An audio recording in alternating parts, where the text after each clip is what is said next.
Baik, selamat sore. Pada kesempatan ini saya akan coba menganalisis 9 langkah pengambilan keputusan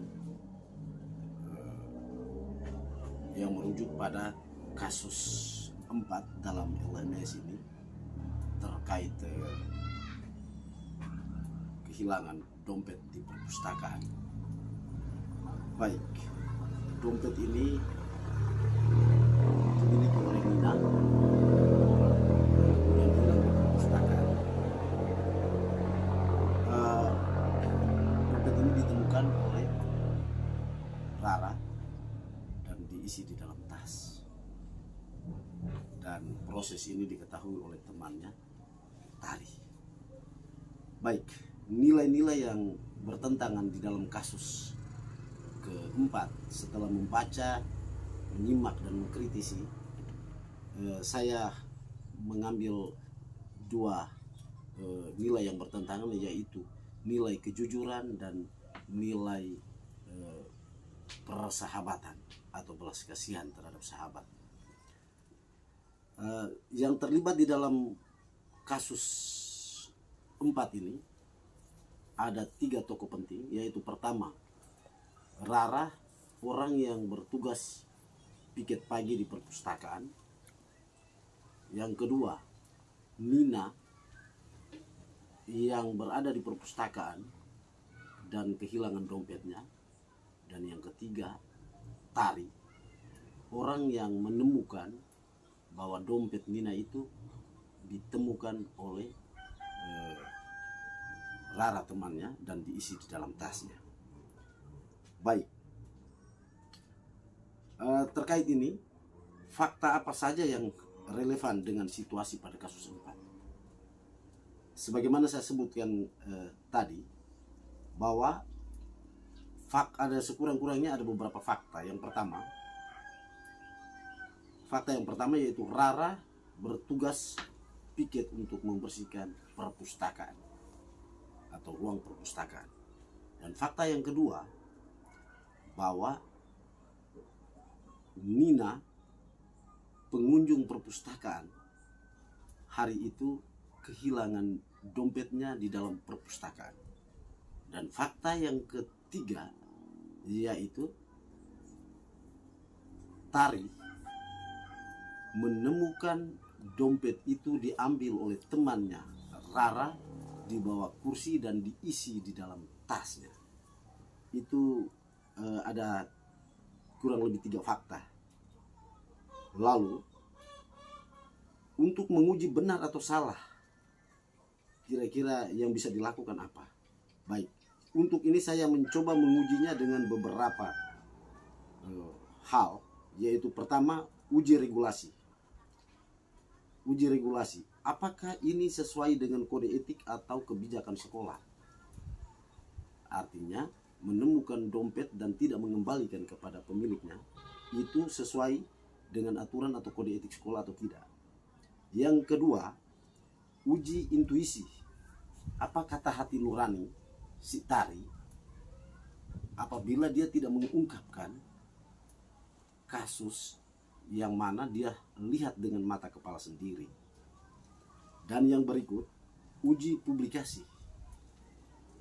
Apa kata orang apabila persoalan ini kemudian diketahui oleh orang lain, dan bisa saja Tari dianggap bekerja sama dengan Rara untuk tidak mau mengembalikan dompet tersebut. Dan uji yang berikut yaitu uji panutan atau idola. Itu kira-kira Rara yang adalah teman dekatnya Tari, yang sering membantu Tari di dalam proses pembelajaran dan sebagainya. Kalau yang dianggap sebagai orang baik, lalu kemudian dia tidak mengungkapkan persoalan ini, maka Tari tidak lagi melihat Rara temannya ini sebagai panutan atau idolanya. Karena itu dia harus menyampaikan sekaligus membantu dia agar tidak boleh terjebak dalam hal-hal yang tidak baik, yaitu tidak jujur. Baik. Kemudian tahapan berikutnya yaitu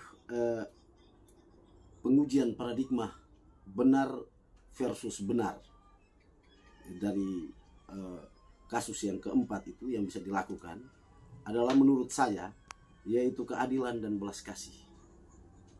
Keadilan dan belas kasih. Bahwa saatnya adalah bagaimana memberikan dompet itu kepada pemiliknya. Sebagaimana ajaran bahwa berikanlah kepada kaisar apa yang menjadi milik kaisar. Karena itu pada kesempatan ini saya mau katakan bahwa berikanlah kepada Nina apa yang menjadi milik Nina. Lalu kemudian belas kasihan. Di sini belas kasihan itu muncul tidak hanya terhadap Rara yang menemukan itu, dan bila diketahui dia akan malu. Karena itu Tari mencoba untuk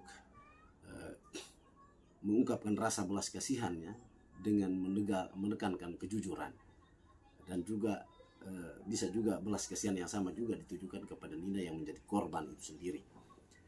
Baik, lalu kemudian prinsip resolusi yang mana yang bisa dilakukan? Baik, untuk menegakkan peraturan dan atau rasa peduli terhadap korban yang kehilangan, juga membantu teman agar bisa bersikap jujur sebagaimana saya sebutkan sebelumnya itu.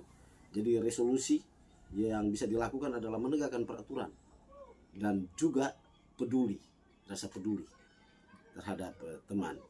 Dan yang langkah yang berikutnya itu opsi lain yang mungkin lebih kreatif dan bijak yang bisa dilakukan. Saya coba menempuh opsi yang lain untuk solusi ini adalah investigasi trilema, yaitu menempuh cara lain melalui pendekatan persuasif untuk memberi pemahaman kepada Rara tentang baik dan buruknya secara persuasif kepada Rara tadi, tentang baik dan buruknya bila HP itu dikembalikan, dompet itu dikembalikan atau tidak dikembalikan, agar Rara itu secara sadar bisa mengembalikan dompet itu kepada si pemiliknya.